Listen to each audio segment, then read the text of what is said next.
report for the 22nd of July, Friday, and my son Matthew DEAGLE is here. His website, MatthewDeagle.com, and he does some amazing analysis of symbology, the psychology, group psychology, the other markers of the, in the sense that I call the hologram of reality. And Matthew, welcome back to the program. And of course, you have your own website. You post up videos through live stream over on all of the RSS networks and so on, through Blueberry. You have your own Blueberry account. And you have some kind of interesting products and services you apply. But can you give us an analysis of what you see happening? Yesterday was the last day of the GOP convention.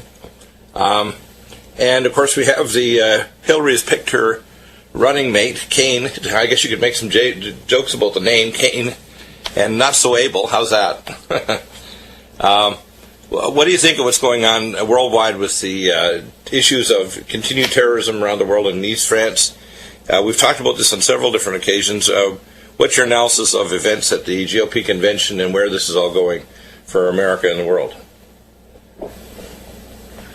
Well, like I said last time, the terrorism is largely just a response to our continued actions throughout the world, particularly in the Middle East.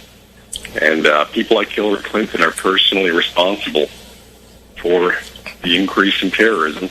Right. They've actually done things that have actually brought it forward and amplified it dramatically, right?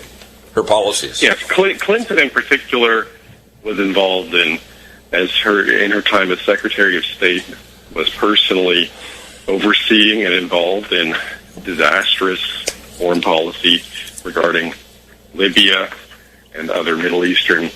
Her general Middle Eastern foreign policy was one ostensibly directed at bringing democracy about through some kind of peaceful revolution, which actually, of course, wasn't peaceful. It was extremely bloody and resulted in an increase in the power of terrorist organizations. Yeah, regime change and so-called nation building, they called it. Yeah, I think a lot of these people in politics now are they're such products of education and ideology that they're not in contact with reality anymore. They think that they can solve everything by just having the people revolt or something, when actually the Middle Eastern situation can only be solved by an international military coalition with enough troops as well. Even Bush's attempt in Iraq was a failure because he didn't have enough troops. Bush, his advisors told him Rumsfeld is the one personally responsible for that. Right. They went in with less than half as many troops as they needed. Yeah, the generals told them too, didn't they? Yes, they were told that this was a bad idea, but that they could not actually accomplish anything with because essentially, if you have a small number of ground troops relative to the enemy forces, you're required to make up for that with bombings and air raids, airstrikes, which, as a rule, also create more enemies because they always kill collaterals. Right. Those things are obviously useful, but they're extremely overused because the military-industrial complex that Dwight Eisenhower warned us about profits on the use of bombs, right, on the wanton use of bombs. Yeah, exactly. Now, as I said, there's no doubt that Iraq would have turned out better if they had enough troops, if they had like 400,000 troops or something like that, maybe minimum 300,000. The ISIS situation, however, requires more at this point. Maybe in 2014 they could have done it with 300,000. Now it requires an international coalition in pulling together the USA and Russia, right, ideally, because in other words, what's going on here, I've said this many times, is that our relationship with Russia, our alliance or our ostracization of Russia, is kind of the make or break in international peace. If we do not join forces with Russia, with Putin, against ISIS, ISIS will continue to spread and get worse and worse, and the possibility will eventually arise of resource wars with Russia itself. Right. So, a couple decades down the line, if we don't take care of ISIS, not only are we going to have more and more terrorism, as I said, because terrorism is mainly about revenge, right? Terrorism is not largely a matter of religion, although they use religion to justify it. It's not largely a matter of whatever else they say it is, like some disgruntled individuals.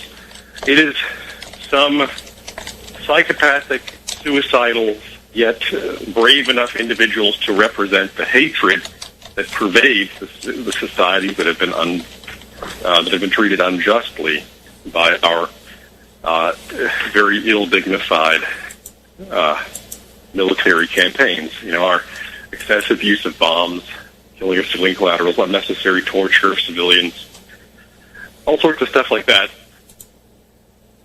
Have led the fact that we did not restore order, particularly, right? Particularly the fact that we went into places like Afghanistan, where the most recent attacker in Germany came from, and we did not restore order. We actually just created more chaos. Yeah, and unfortunately, unfortunately, behind the scenes, there is actually a strategy and a trend toward doing just that on purpose, particularly in Afghanistan and Pakistan, as well, because they're hoping that it'll spread over to Russia to create chaos in Chechnya. Yeah. That's the arc of chaos policies of Zbigniew Brzezinski and the Project for the New American Century that Heidi Cruz was involved with, and the Bushes, etc. They're hoping for an arc of crisis, is what they called it in the original documents. Basically, during the Cold War, they came up with this strategy as a way of disrupting the USSR. But whereas Russia has largely cooled down any kind of hostile actions toward the West, because it was the fall of the Soviet Union, except for a few nutcases like Vladimir Zhirinovsky, Putin and the status quo in Russia is relatively pro-West and does not have hostile intentions toward us. Right. Now, hostile actions could eventually develop out of our actions, out of our insistence on ostracizing Russia, criticizing everything Russia does, even though it's none of our business often, like, for instance, the incident in Crimea, really none of our business, yet for some reason we got involved in it, at least rhetorically. Right. Although there's some evidence we were involved more than rhetorically. The main thing is that we continue doing this. As I said, although the USSR, after the USSR fell, Russia has become a relatively mainstream conservative country. They're not communist anymore. They're not anti-West, and yet we are continuing to treat them as if they were. The question is, why would we continue to treat them that way if we cared so much about, if our main concern with Russia was supposedly the communist ideology? Well, it turns out that was the main concern with some people with regard to Russia, like perhaps Ronald Reagan, but that was not the main concern among some academics and businessmen, whose main concern was apparently just economic. Right. That they're mainly interested in just eventually pushing Russia out of the potential to join forces with surrounding countries and manage resources so that we can eventually take those resources as resource shortages inevitably come about, which will lead to, if we continue having this unpeaceful attitude toward resources, the result will eventually not be that we maintain the status of a rich country, but that we are destroyed physically through World War III. Yeah, and the approach of the bankers and the transnational corporations to deal with geopolitical issues and financial issues is always the basis upon which, when things go wrong, it results in war. Which is eventually it'll result. Eventually we will. It's always stupid. It's always a stupid idea, no matter what the potential benefits of the actions are. It's always bad to provoke a gigantic enemy like Russia. Right. It's just not worth it. It never is. But the people responsible are largely psychopaths who just don't care about the consequences. Right. Or who think that because they have...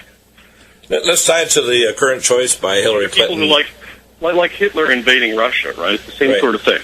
They think that because they have a 60% chance of winning, that's good enough. That's what they think. They think that 60% chance of winning against a 40% chance of being totally annihilated is worth it. Now, we developed this theory over a period of shows. How can we connect this to the GOP actions and convention and the Democrats? Right? Well, obviously, that Hillary Clinton, as I said, is a dangerous person. Right. How do we tie this to? Because it seems like with the demographics, a lot of the public are not aware of the danger to all of us to choose to support Democrats. And I see Trump as the only candidate in the Republican Party that's actually trying to reverse a lot of the things that eventually will result, maybe 2, 5, or 10 years' time, a major conflict that will wipe out most of the parties. Yeah, I can tell you when it'll happen. I mean, I think it's probably going to happen. I honestly think that the general political current is toward mass destruction, and that it will happen in about 2040, once all the necessary events have taken place. But we know it's a future date. According to Joel Skousen, he figures at least a decade. But I think that at this point it's highly likely, because the status quo in politics, and even those who are outside the status quo, are eventually pushed into conforming with it, such as Obama. This sort of thing is probably going to happen. This has happened before, as I said. There have been civilizations before on this planet that have been destroyed, such as Atlantis. Right. And we're headed that direction ourselves. Right. We haven't had the guts or the wisdom to face the truth that our decisions today will mean a generation from now annihilation of most life forms on the planet. Well, I mean, there's just such a large human population, probably about 2/3 will be destroyed, but may not the entire thing, as was the case with Atlantis. But let's switch gears just a bit, Matt. Wanted to see what your analysis of the speeches and of Ted Cruz's comments, trying to literally, I say, going to the lectern of the third day of the convention, literally having a verbal bowel movement right on the lectern. And trying to completely steer the conference to destroy the candidacy of, and the persona of not only Trump, but his entire family. It's pretty bizarre to see that kind of behavior, which is why Ted Cruz is not well liked. Well, Ted Cruz is a jerk, as everybody knows. He's always, everybody who's ever worked with him doesn't like him, as far as I know. Mm-hmm. I don't know anybody who has anything glowing to say about the guy. Yeah, exactly. But, John Boehner said he was Lucifer in the flesh, kind of half tongue-in-cheek. I thought that was pretty hard to believe with Boehner. I mean, Mr. Crybaby himself. But he's had some pretty bad brushes, I guess, with Mr. Ted. Do you know anything about this new guy candidate for vice president with Hillary Clinton, Mr. Kaine? I don't know very much about. I haven't looked into him yet. But, Clinton, I can for the next program on Friday, but I have to kind of make a character analysis of it. Yeah, do a character analysis now. Let's talk about some of the things that you can do, because you can look at one thing that I've discovered that I think is really important for people to understand is our physical reality, and there's a good deal of evidence for this. It's called the holographic universe theory, and our universe is created by the collective intentions in a higher dimensional realm I call the solar spirit realm, that literally, for good or evil, creates our physical reality. And people should understand that there's a symbology of the planets and stars. Jonathan Gray's gone over that. There's a symbology of birth dates and times. There's a symbology tied directly back to different sounds and solfeggio and fractal music scales. In fact, that's why the musical scale is a military scale that we have right now. It's not the proper scale that's harmonic. And I talked to one of my friends, Dr. Truott, who's done research in his PhD on harmonic resonance of minerals, and we're working on some new product lines that are going to be coming out here this year. And the idea is that there's a specific frequency for every mineral, And the way that my lecture is being prepared for Las Vegas is that the Song of DNA basically says that out of the telomeres emerges biophotons, and they regulate three things. They regulate the ion channels that bring in minerals, because the minerals determine which proteins and enzymes are made by activating messenger RNA and RNAs. It's called microRNAs. But I also regulate the structural proteins, so that basically it's like Tesla said, that everything in the universe is vibration, including the higher realms. And there's a mathematics and symbology to it that you've been able to help people with analyzing health weaknesses and illnesses, timing of events and decision-making financially, and global events, looking at group psychology and behavior, because there's a degree of what I call, I'd rather call it the unconscious, I call it the superconscious. In other words, there's a degree of group behavior, say, of Americans or Brits. There's a degree of group behavior that's passed down through generations. Some people may call it generational consciousness that's passed down through families. There's illnesses that are not just genetic, they're epigenetic, and there's also we call a hyperdimensional component to it too. So not only is the physical body ill, what we call the bioplasmatic or biopathological body, but the bioetheric body. So tell us a little bit about the things that you can do to look at large things like world events with symbology, like you've looked at the birth dates and other symbology around Mr. Trump and Ted Cruz before him. We had the candidacy, and Hillary Clinton. And then look at the converging events for people's lives, if they're making financial decisions or health decisions, as to why there's, basically coded into the various levels of their reality, there is a symbology that can help them make correct decisions. Yeah, you can check out my website at MatthewDeagle.com. I do personal analysis of your symbolic influences. Everything is influenced by, all throughout the world, there are equivalent symbols, basically. Right. Which is why all the corporations have a symbol too, don't they? Every corporation has a logo. Yeah, well, also all throughout throughout everything. Everything, all of reality is perceived symbolically by the subconscious. So everything in your life has a symbolic influence, and there are certain very strong, particularly potent symbolic influences, such as your name, your birth date, your time of birth, etc., which influence your character. Right. And this is definitely one of the major factors in why people are either successful in life or, on the other hand, run amok and go crazy, such as all the mass shooters and terrorists we see. Very often, such individuals have names which sum to the negative values. They are often under other clear symbolic influence of an overall negative tendency. Usually, these people like James Holmes and Willem Klebold, Eric Harris, very often they'll even have the exact same name as a previous shooter. Like there have been numerous shooters named Jared and Dylan recently. Now, English is a bit of an ambiguous language. Unfortunately, English, the exact pronunciation of a name has an influence, right? In English, we don't always pronounce everything exactly precisely. So somebody who ostensibly has the same name as these guys isn't necessarily under the same influence because the name has a slightly different pronunciation.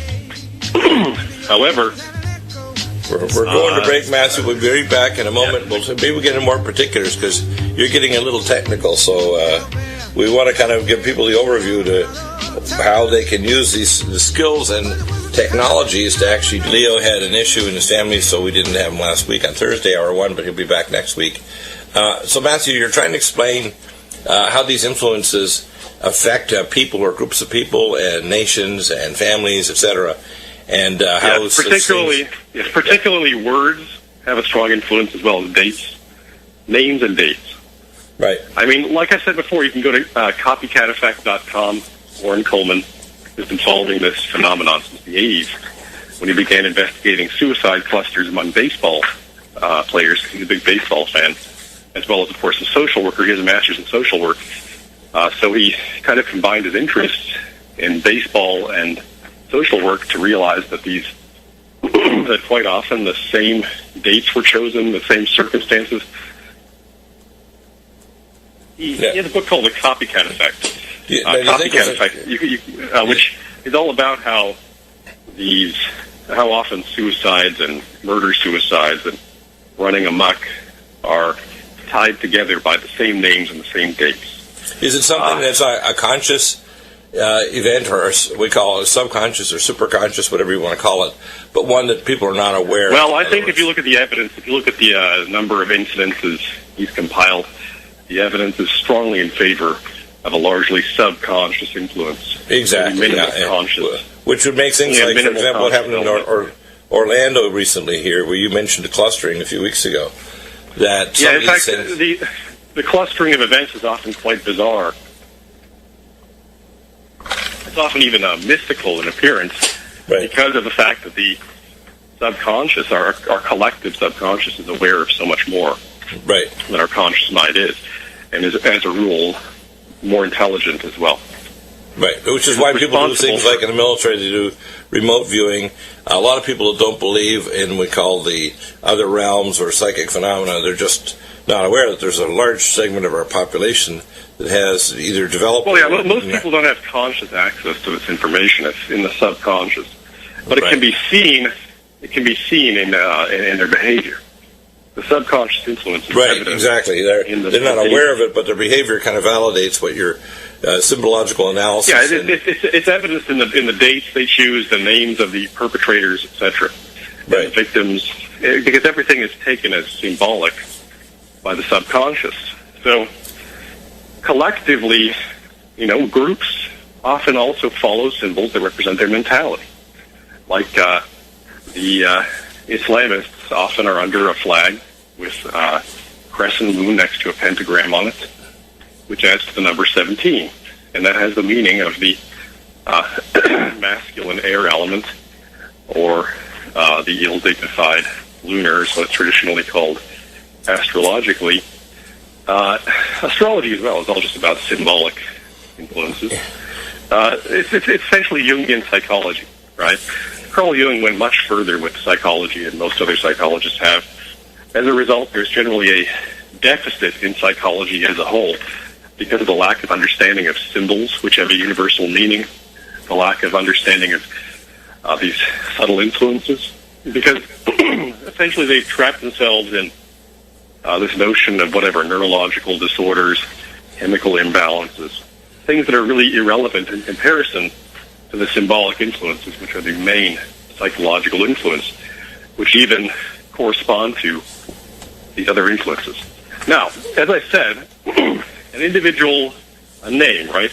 In English, so for instance, in Swiss German, or in some other languages which are more pure, the pronunciation is exact. The value. Now, this is how it is in any language, right? The pronunciation of a word gives an exact value, and it resonates with older words of a certain meaning. Right. In fact, if you actually look at Hebrew letters, which are the Hebrew letters are ambiguous. The Hebrew letters, like J.R. Church did a lot of analysis based on the original. Yeah, the so-called Hebrew letters are really not the Hebrew alphabet at all. No, it goes much further. The Aramaic alphabet, which in turn came from the Aryan or Persian Empire. Right. It was adopted. The original Hebrew alphabet was the Phoenician alphabet, which we call Paleo-Hebrew. But the alphabet we know now is actually much older and comes from a very interesting source, the ancient Persian Empire, which stretches back maybe 10 or 11,000 years. Yeah. Yeah, and each different letter had a numerical value, a symbological value, etc., and interactive values. So it's a complex form of sound, vibration, numerology, and symbology. Back in just a moment. This may sound esoteric, but it's actually extremely important because group psychology, group media, group education, group religion, symbology. I like to think of the hierarchy, and you explain this really well on your website, MatthewDeagle.com, and your different products, whether it's a symbology analysis, financial analysis, natal chart, health analysis. If you look at these different ways of kind of discerning these things, the top level is what I call the bioetheric body. It's the physical or consciousness that occurs at a higher level of existence. Some people might refer to it as their soul or their higher consciousness or whatever. We're also connected. We're both an I and a we at the same time. And then we have what we call the bioplasmatic body. That's the biophotons that literally switch on and off and dance with your DNA, turning on and off chromosomes and regulating the ion channels and the structural proteins. Yeah, I mean, basically you have, to simplify it, it's just, as I said, it's just basically math, behavioral psychology, and Jungian psychology. It's, right. People are reinforced not just by rewards and punishments or whatever you want to call them, reinforcers, right, but also are conditioned to certain kinds of reinforcements by an overall disposition of their psyche, which in turn is influenced by things like names and dates and so forth and time of year. Right. So people are influenced to act not just by literal material rewards, but by their mentality, which then perceives something as being reinforcing or not, which in turn is influenced by their name. The name in particular is probably the most significant marker and influence. Now, as I said, names, what happens is you have in the collective subconscious, traditionally called Akashic record or whatever, right. You have, or that's the collective unconscious, really. Collective unconscious then communicates through the collective subconscious into the individual subconscious a value based on previous bearers of that name. So you are inevitably going to be influenced by your name to behave like previous bearers of that same name. Right. The thing is that the other influence involved, the overall disposition of the psyche. So someone who's born at a certain time with a certain name, it then has the same overall, what's traditionally called elemental influence or psychic influence, as well as the same name as somebody else, is going to be strongly part of the collective with that person. And sometimes these names have negative values depending on the other influence. So, for example, with James Holmes, right? Now, when the meaning of the earth element, the name James means he who stands on good feet, it has a positive meaning. But when the value is the air element, such as James Holmes, look at his constitution, he's airy, the name that has the meaning of twins, split, or even of god of killing, or killer of God, right? In other words, it means a killing god, like an Aztec type of god. Someone who is possessed by a kind of mad influence to kill and destroy. Same thing with like Dylan Klebold, right? The name Dylan, when it's a positive meaning, it means he who has a deep world of thoughts, right? But in the case of Klebold, the meaning is more associated with hatred and rage and negative thoughts. Now, this partly relates to the fact that in the ancient Lyran language that all our languages are based on, which Hebrew and German and so forth are all descended from, the value of a word was determined by which vowel was accentuated. Now, in our present language, we don't necessarily accentuate one or the other vowel. So the result is that the names are somewhat ambiguous, especially in English, because we pronounce the schwas in like three different ways, right? The short vowel, which then changes the meaning to resonate with one or the other of the original names. This means that in English, one name has multiple possible meanings, often antithetical to each other. A key element of this is that the positive meaning of a name, corresponding with the original value, is often similar in form to the negative value, which represents the antithesis. So, for example, the ancient Lyran words for peace, from which the Hebrew word for peace, the Arabic, etc., are descended, was Salome, right? Salome means peace, but the word for unpeace was Salome. You see?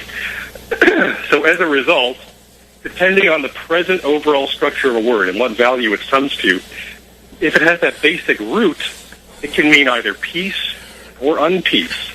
Now note Islam is based on that same root, for example.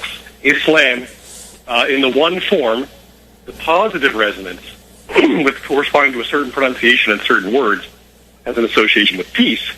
But people who call, but on the other hand, it has a resonance with destruction of peace, disturbance of peace, with unpeace, which is clearly a strong, evident resonance right now. Now, I think the influence of language is strong enough that just conforming to one particular pronunciation of these words would have a strong positive influence. In itself, the words are such a strong influence on the collective subconscious and on the individual behavior that just pronouncing the word differently or pronouncing it in only one way but not the other and avoiding certain negative formations of the word would improve the consequences. Now, with regard to that, though, Islam does not mean religion of peace, as some people say, some kind of propaganda. It actually means submission to God. Right, that's another element of the word submission is central. Yeah, this is another ambiguity because the word God has an ambiguous meaning as well. It can mean either creation, the universal consciousness, or actual God, you might say, with a capital G, or it can mean a collective subconscious negative influence referred to by Muhammad as a jinn, or jinni, right? A jinni, a negative subconscious influence, is also referred to as a god. You see? Interesting. Yeah, and of course, by the way, most of the people don't realize that all of the viziers or wizards of all the courts of Europe were all from Basra, primarily Basra, Saudi Arabia, Iraq. The fact is that I think personally that my personal view is that the actual occult has less of an influence than people think it does.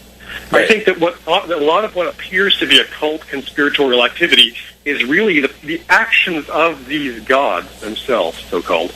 The actions of these collective subconscious, collective entities themselves. They're almost like sub-programs is what you're talking about, Derek. You're talking about like subroutines or collective, like for example, if you have a bunch of thousands of subroutines in a program, the subroutines can actually have effects on a large operating program that can operate on a global scale or a collective large scale. Yeah. So yes, many of our languages nowadays are one, as well as music, right? Language and music, both of which have a strong symbolic influence on the subconscious.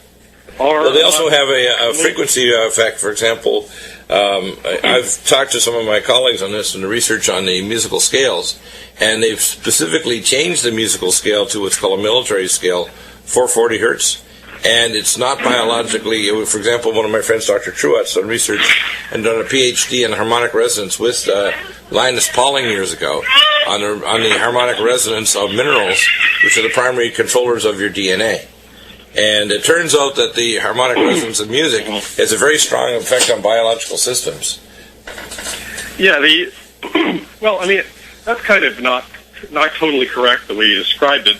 It doesn't matter so much what the scale is or what the tuning is really what that is. The tuning to 440 hertz. I've heard this a lot, but it's actually nonsense. Yeah, it's a specific frequency. For those who aren't aware, there's massive amounts of disinformation out there and lots of lies. I'm thinking mainly of frequency. In other words, there's a frequency, for example, for magnesium. You aren't totally educated about the facts pertaining to a particular subject. You can be misled by these people. Exactly. What I'm trying to say, though, is, without getting too technical, according to Truott, is that each mineral has harmonic resonance. Well, I'm saying this guy's probably disinformation myself because it appears he's saying nonsense. I've heard this a lot. This is actually a typical means of covering up the actual truth, which is to present something to the public which is superficially similar, but which actually does not contain the essential core truth and replaces it with something false. The purpose is to distract from the actual truth. So you think that minerals particular tuning, right? As a matter of fact, the 440 hertz tuning is pretty close to the natural harmony, closer than, for example, the 432 hertz. Although either way, they're going to correspond to the same symbols, right?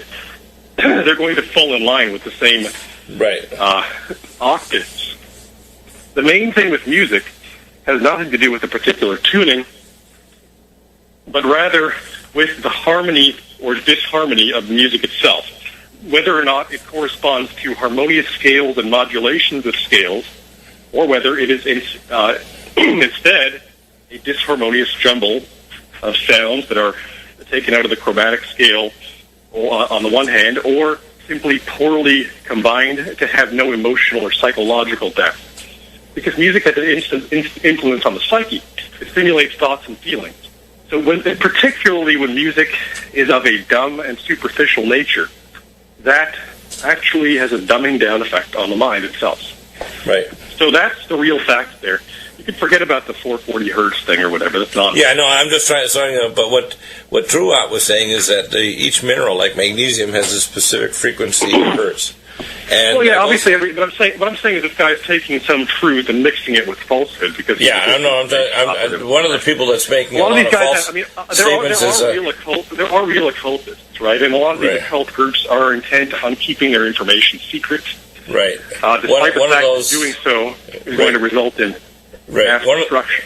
One of those that's actually spreading a lot of disinformation, like you mentioned, is Dr. Len Horowitz, who actually stole a lot. Of course, Len Horowitz. Yes, exactly. Exactly. No, he certainly has troubles himself with, and it's pretty easy. I mean, you just look at his name adds to 8. He's just an ill-dignified mercurial. The meaning of his name is a lying, swindling mercurial charlatan, somebody a snakish type of figure. Mm-hmm. It's very easy to see. Now, as I said, there is some ambiguity, but some words in English are just instantly and precisely some negative value.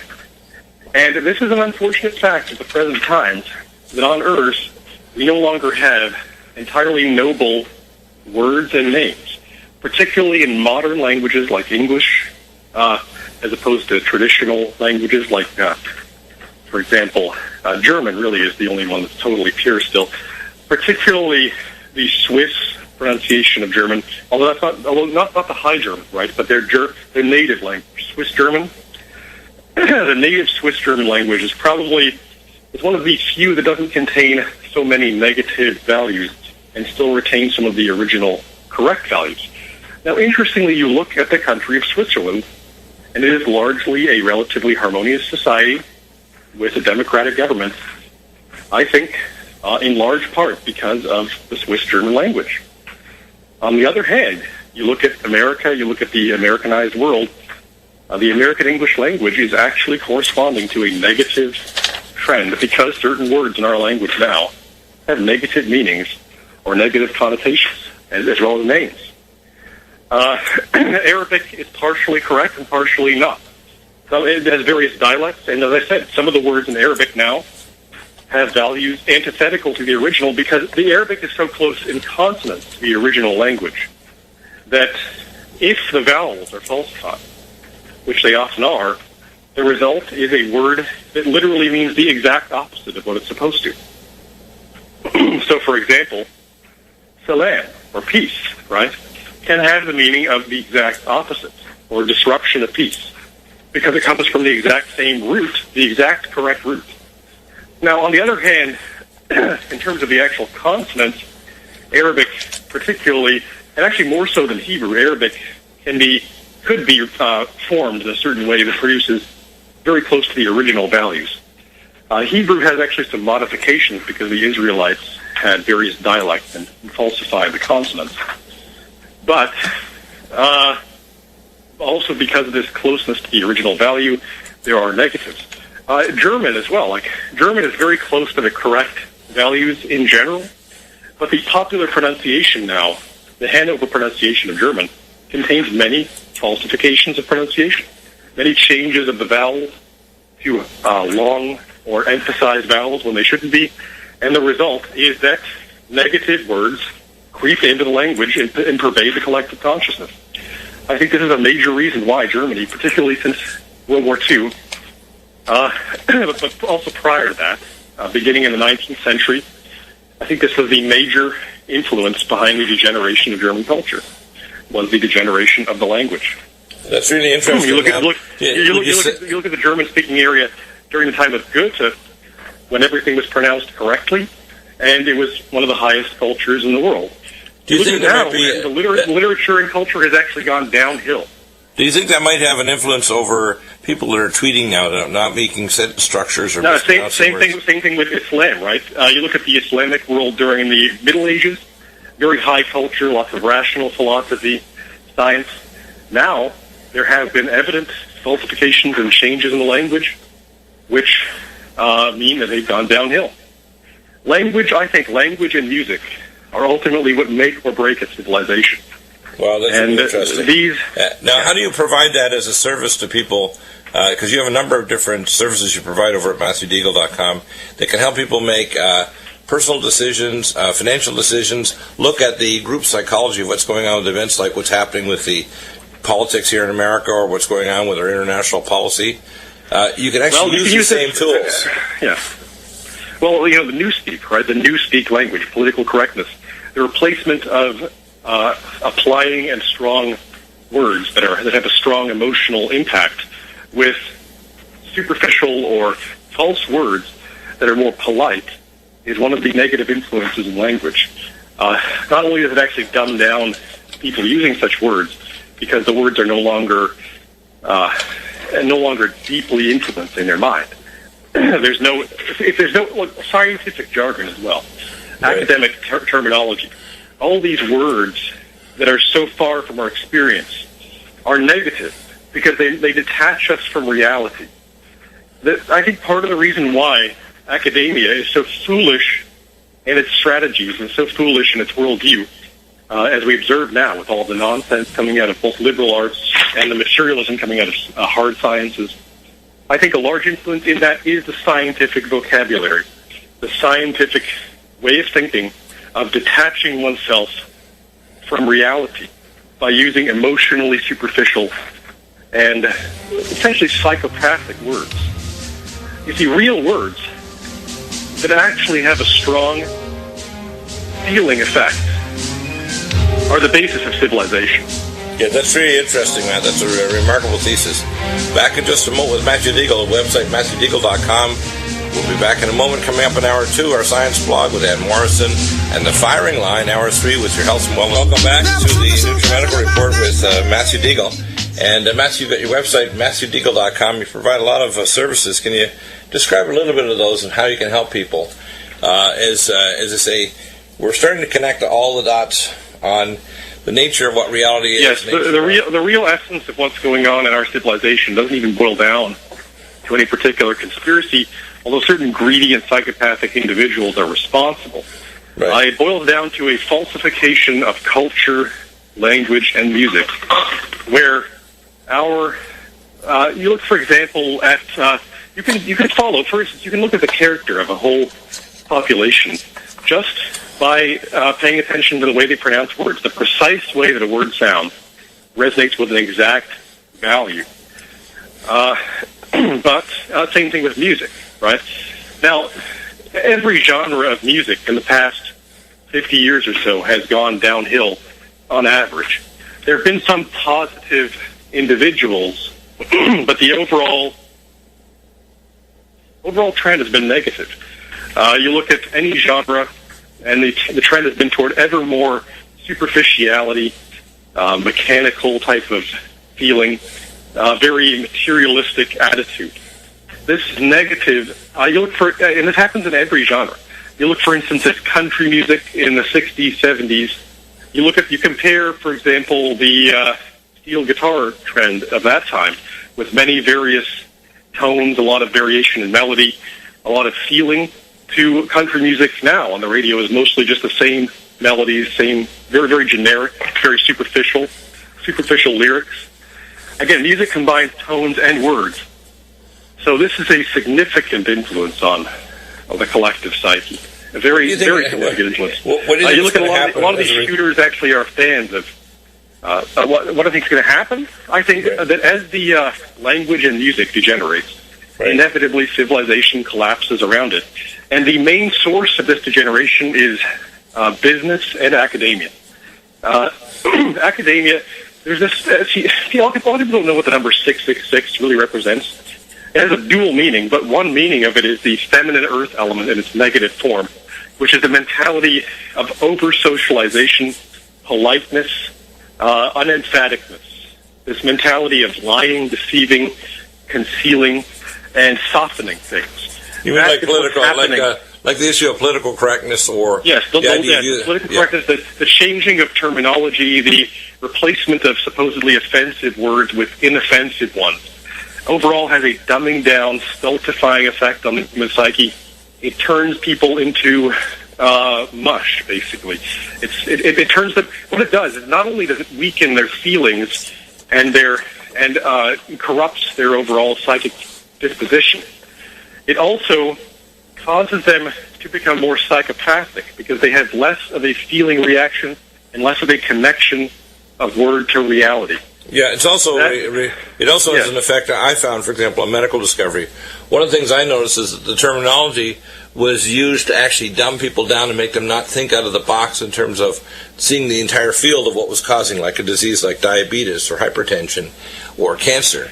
And so therefore people get caught in rails of abnormal thought patterns that makes it impossible, no matter how many billions of dollars you put in, they don't achieve success because the very modus of their language. Something else, I mean, a major influence in this is that scientists do not take risks and dangers seriously enough because the words used to describe these dangers are very softening of the meaning.